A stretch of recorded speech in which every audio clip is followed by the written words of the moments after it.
Right now, I'd like us to take a brief look at the Han Dynasty, in particular, the first half of the Han Dynasty, called the Western Han Dynasty.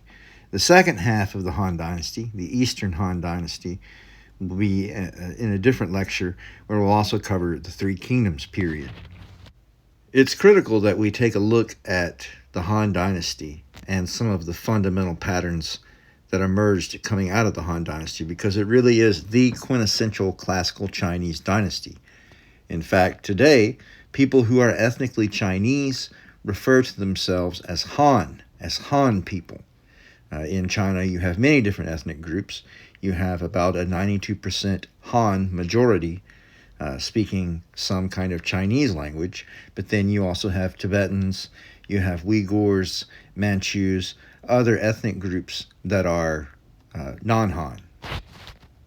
And while this sense of Chinese identity didn't originate with the Han Dynasty, it was in the Han Dynasty where it became so firmly cemented that it would last for centuries afterwards. In fact, almost 2 millennia afterwards. If you recall, the reign of the first emperor, the Emperor of Qin, Qin Shi Huangdi, was very, very, very ruthless in many respects.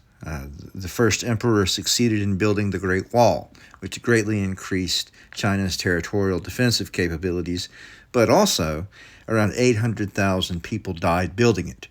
So many that they say that for every 1 meter of the Great Wall, someone lost his or her life.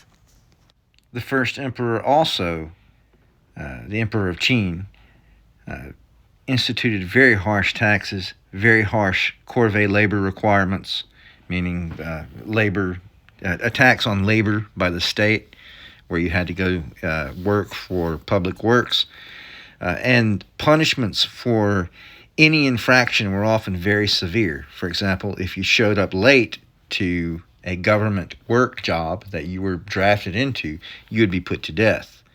And these very harsh rules helped to contribute to the fall of the Qin dynasty after the death of the first emperor, when his son took over and the dynasty effectively ended. One example is the rebel Chen Shou, and you won't have to remember him specifically, but he was a peasant leader who was leading peasants on a work detail. They were delayed by a storm, so they couldn't arrive at the work site on time, which meant they would have been put to death. So, seeing themselves as already dead, they chose to rebel. This is an example of how Qin's harsh laws helped pave the way for the end of that dynasty. It was a very effective regime in unifying China during the Warring States era, but it was very, very, very, very difficult for the son of the Qin emperor, the first emperor, to maintain control, and he lost control. Many different rebellions broke out against the harsh rule of the Qin after the death of the first emperor. One of those rebellions was led by a small official, a lower-ranked official, Liu Bang, who over time became a very successful military leader. According to legend, Liu Bang began his career after slaying a white serpent that was a sign that heaven had chosen him. But historically, we know that Liu Bang was very successful because he was a very charismatic leader, and he could convince many, many different rebel groups to join his cause, in part due to the fact that he was considered more humane than many of his opponents. For example, he was known for showing mercy to defeated enemies, incorporating them into his forces rather than executing them. He himself had been born a peasant, and he had thus an intimate understanding of everything that peasants went through. And this made him very, very, very charismatic as a general, because he could command the support of the people, and the people flocked to his banner to join his army. Liu Bang's primary foe in the civil war that followed the fall of the Qin Empire was Xiang Yu.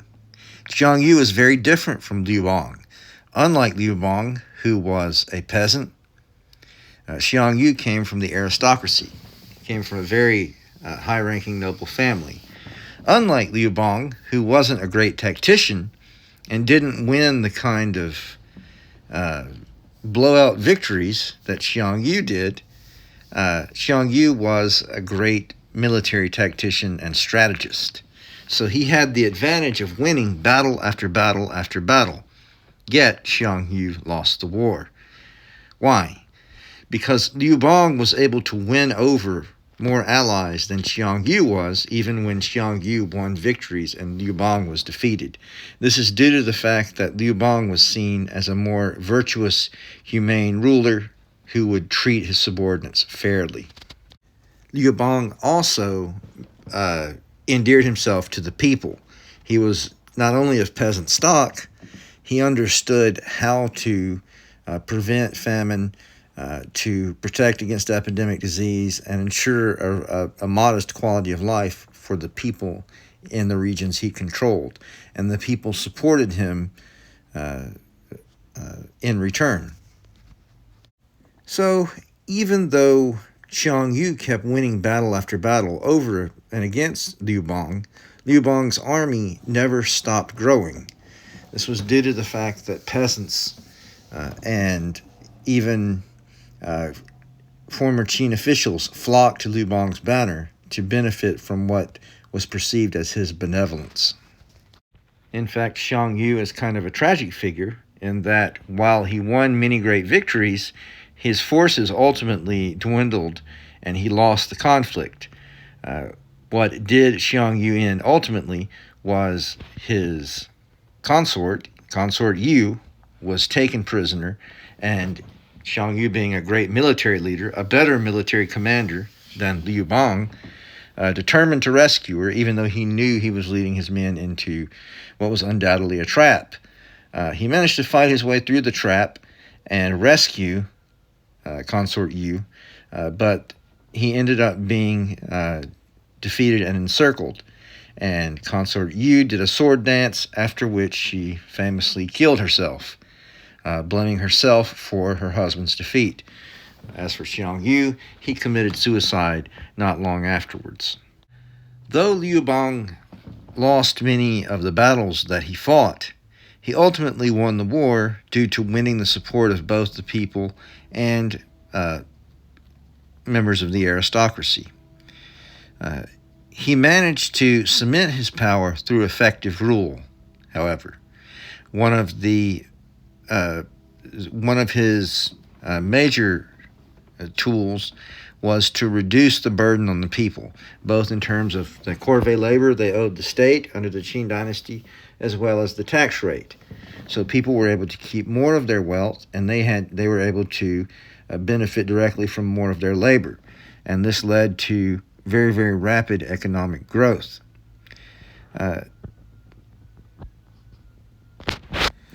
Liu Bang was effectively illiterate. He came from a peasant background, and he did not possess a formal education.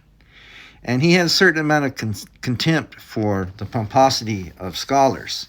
In fact, he urinated in a famous scholar's hat to show contempt for men of scholarship. At the same time, he recognized that they were necessary for running the state, that the state would not be successful without intelligent, educated scribes and officials. So he employed members of the Confucian school as state officials, and this was something that would continue throughout the next over 2,000 years. Unlike the legalists who ran the Qin dynasty, the Confucian scholars encouraged the emperor to reduce his expenditure, to live more simply, to live more frugally, and Liu Bang, coming from peasant stock, found that an agreeable mode of life for himself.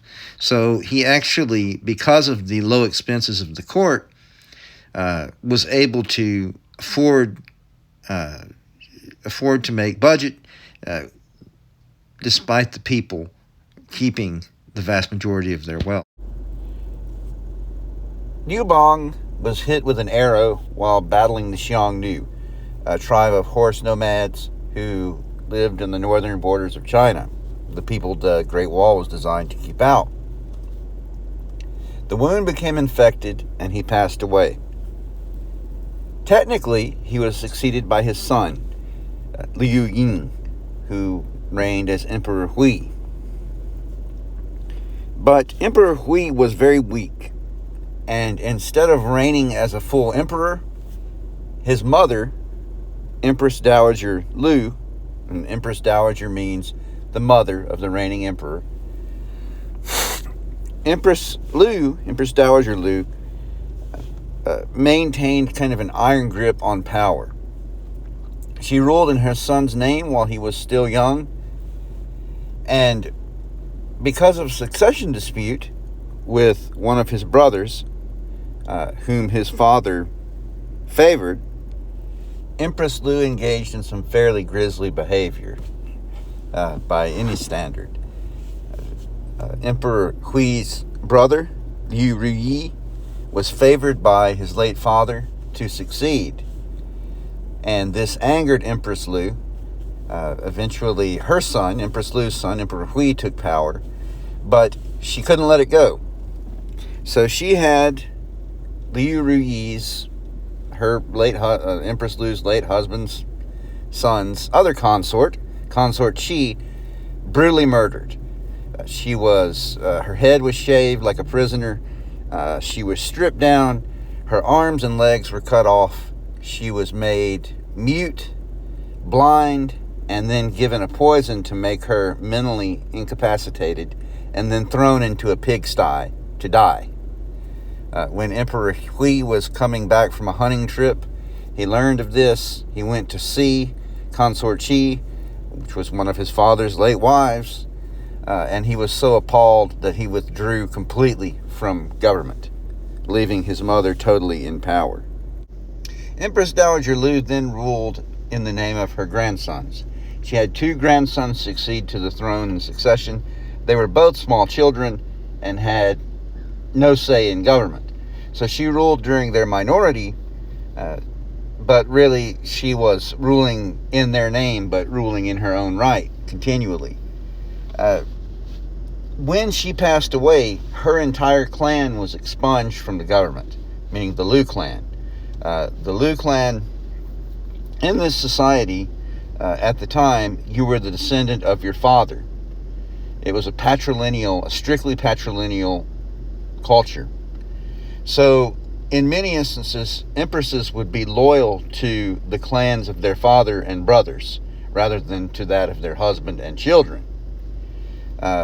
So, you end up with a weird situation where you will sometimes have the male relatives of empresses being massacred after the empresses pass away, because when empresses will come to power, they will put their male relatives in key positions of government, especially during what traditional Chinese historians perceived as periods of weak rule, such as during the reigns of Empress Dowager Lu's grandsons.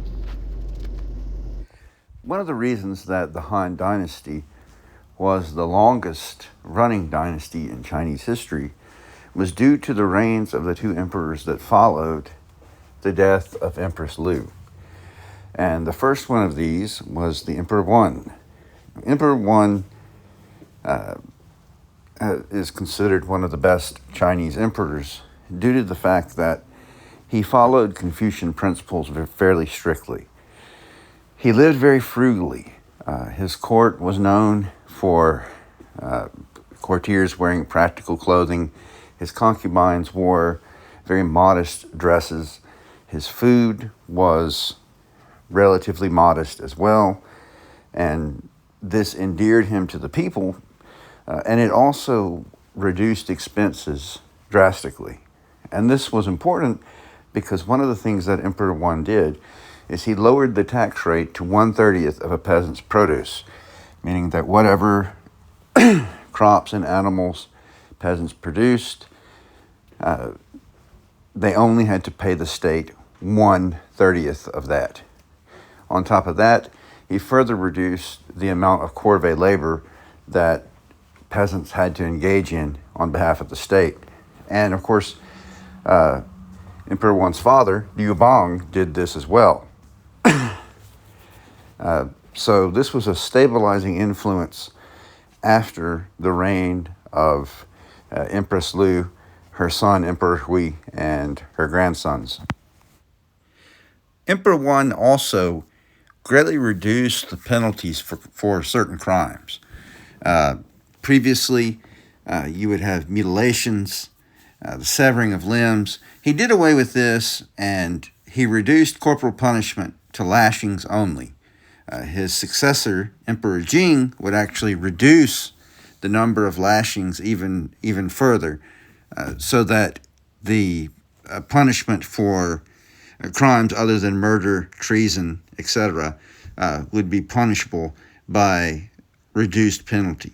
And this emphasis on the reduction of the role of the state when it comes to collecting taxes, when it comes to punishing crime, or otherwise interfering in the lives of the people, this comes from, in part, the Taoist philosophy of Empress Do, Emperor One's primary consort.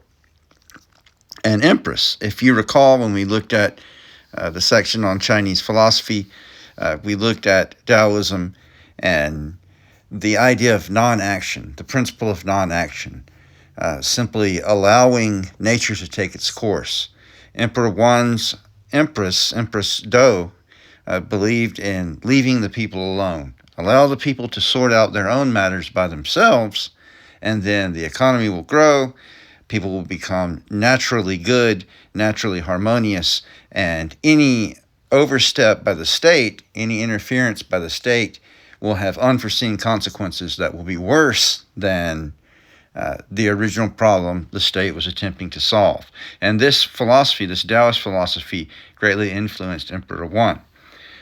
During his final years, he set aside a rule that there would be a modest amount of mourning for his own death and for his own burial.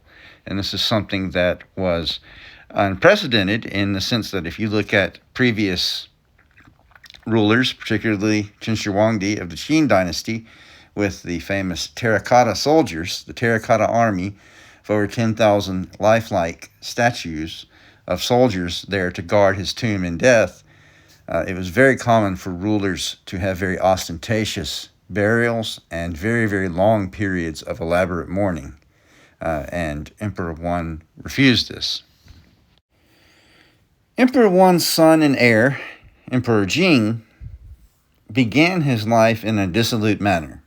He lived a wild lifestyle as a young man. He liked to drink. He liked to get involved in raucous activities. But when he became the ruler, Empress Do, Dowager Empress Do now, had a profound influence on him and caused him to change his ways so that he imitated Emperor One in terms of his stance towards the state. One thing he did is that he cut taxes in half. So instead of 1/30th of a peasant's produce, it now became 1/60th.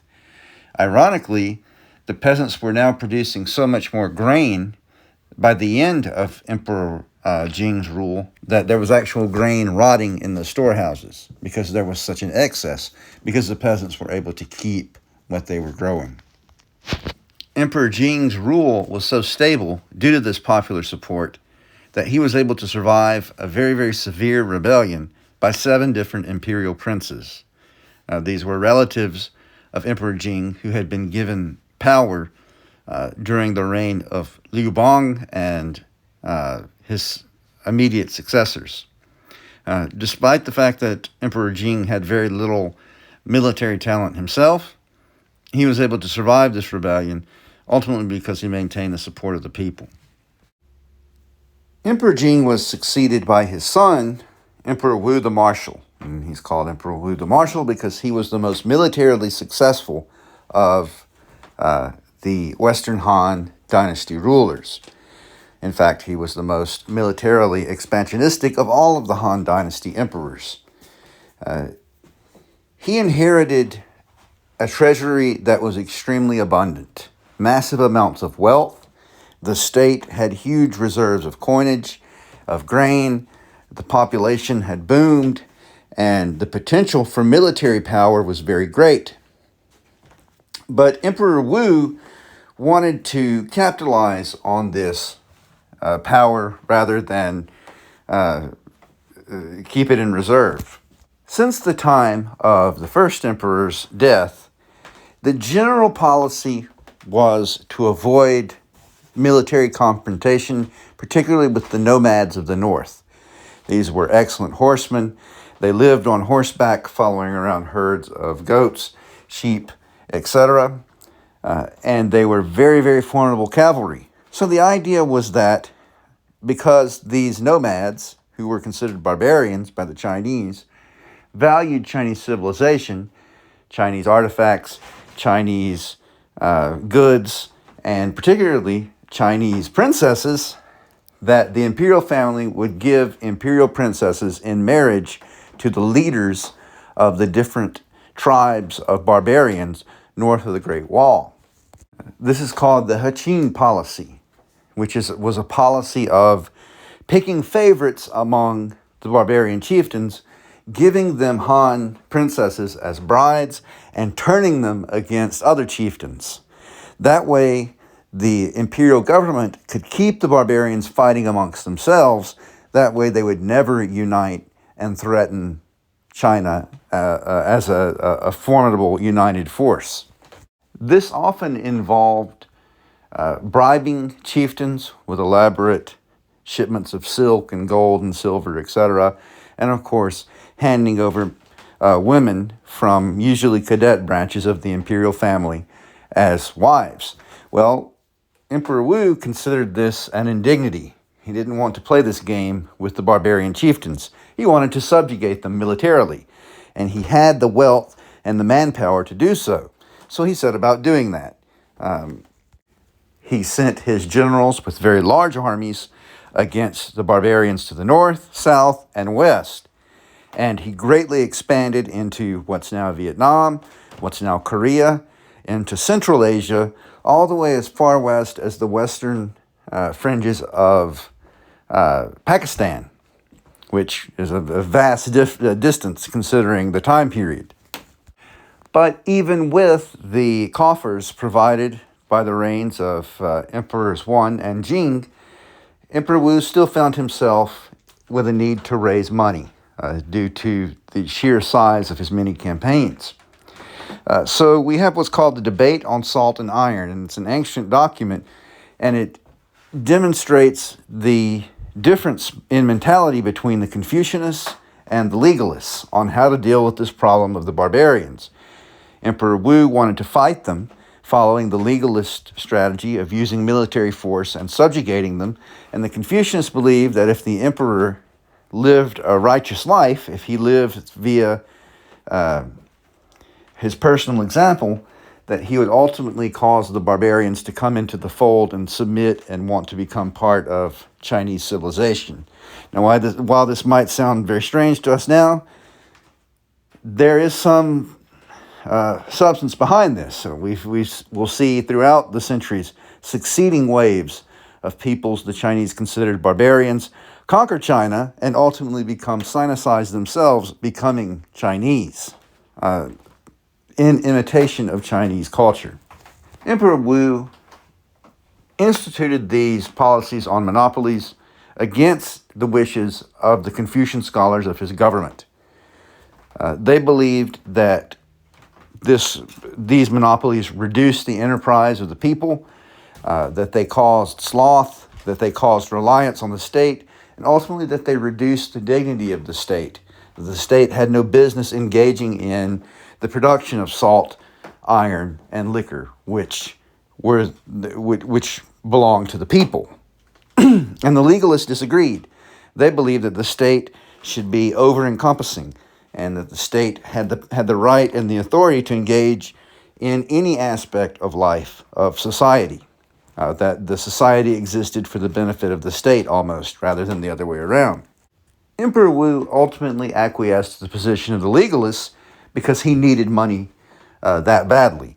He was battling the Xiongnu in the north, who were extremely powerful, and were among the most powerful peoples the Chinese have faced historically.